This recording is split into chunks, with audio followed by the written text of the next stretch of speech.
Hello, I'm Ryan, and this is How We Build Lakes.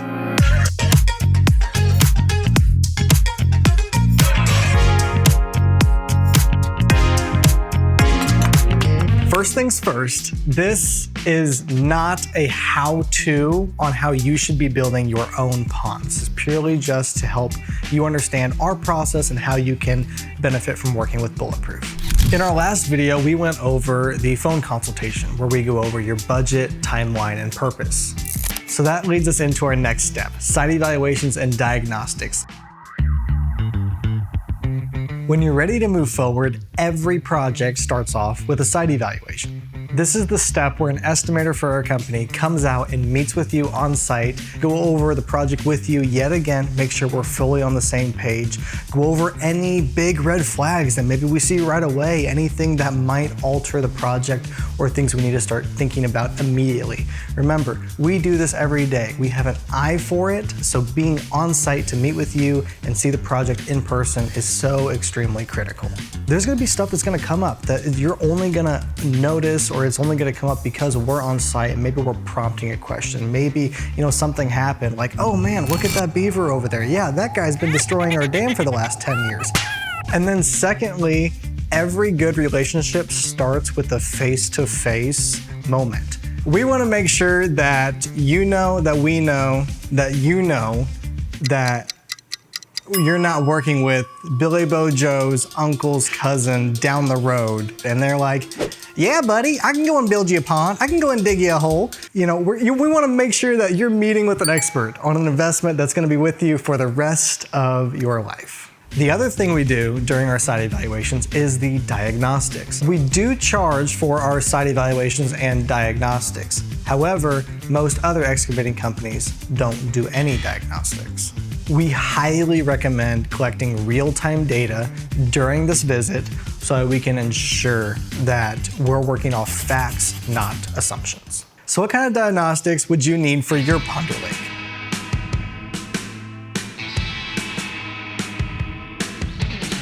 LiDAR, what is it? Well, technically, it's a little bit of like magic. So pretty much what it's doing is we have a drone that's gonna fly over your property and it's gonna take millions of points across the entire property and it's gonna work some magic to figure out how all those dots connect and give us a topographical view of your property to show us what are the different elevations throughout the whole place. It's the most accurate way to get multiple elevation points per square foot for your entire property. We can measure through your dam diagonally. We can measure from one point to another. We can measure depths, heights, adjustments, and everything. We use LiDAR across all projects. That includes new ponds and lakes and all of our repairs. Every single project, every single site evaluation is going to have a LiDAR survey done. Without LiDAR, we're left with rough estimates, and what that does is it leads us to improper earthwork calculations. It leads us to improper measurements, more time, more guesswork, and more cost. Dramatically more cost. The next diagnostic on our list is, now, how we use soil samples in a new pond and lake construction is gonna be something along the lines of coming out there and drilling or excavating into the ground and taking that soil that we sample out of the ground as it comes up and taking that and sending it off to a lab or performing the lab analysis in-house. Whenever we have that hole or we drill that hole, after a short amount of time, we'll be able to see, was there any rock encountered? What kind of soil? Get a common sense approach about what kind of soil did we pull out? Is it gravelly? Is it sandy? Is there moisture in it? Is there anything weird in it that might affect our pond construction? At the end of the day, there's no possible way for us to feasibly soil sample every single square foot of a project. So there's no way to tell exactly if there's a random rock that goes right through the middle of the ground, or if there's a spring that pops up in one area that you can't see, or if there's like one gravel patch. But the more samples we do, the more tests we run, the higher the chances of success. So the next step is a soil texture analysis. Now, I've already touched on this, but this is where we actually take the soil from the borings on site or from the excavation on site and actually run tests on it to figure out what is the sand percentage, what's the clay percentage, and what's the silt percentage in that soil.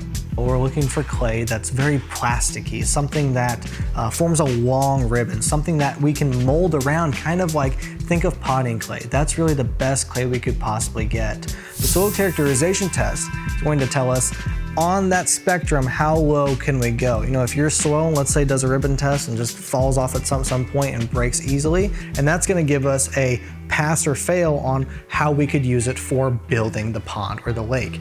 The soil testing tells us a broad range of what are the limitations of the site. It might tell us on a pond construction, how deep can we dig this pond? How much soil can we actually use in the dam? What's going to be restricting our actual construction process? On a repair side, it might be telling us, how was the dam built? What material was it made of? Why is it leaking? Why is it shifting or adjusting? If the soil comes back bad and it means, you know, we're not gonna be able to seal the pond naturally with that clay, we'll start talking about ideas like a synthetic liner, something that's gonna turn the entire pond into a gigantic swimming pool. We're gonna be talking and looking about importing clay possibly, about screening the dirt on site, about adjusting it. Overall figuring out at this step what makes the most sense for you and your position. The last diagnostic that we might do is going to specifically pertain to a renovation project, and very rarely, but in some cases, a construction project. What that is sonar mapping. So we have the ability to take a device and put it out on your pond or on your lake, and it is going to sonar map your entire property and essentially take the same process as LiDAR, or very similar, and map out the topography on the bottom of the pond. And what that's going to tell us is, well, first of all, how deep is the pond? What does this pond look like in comparison to the remainder of the land? It's going to tell us a rough idea of how thick is the mud in the bottom of that pond, how much cost might be involved in just cleaning it up. So we understand that these tests and these diagnostics might be a little scary. They might be out of the ordinary and you might not fully understand what all they mean. But rest assured, that's why you're working with an expert on how these tests are performed and what the best practices are for performing them. That way at the end of the day, we come to you with a set of data and a plan that we're for sure we can execute on.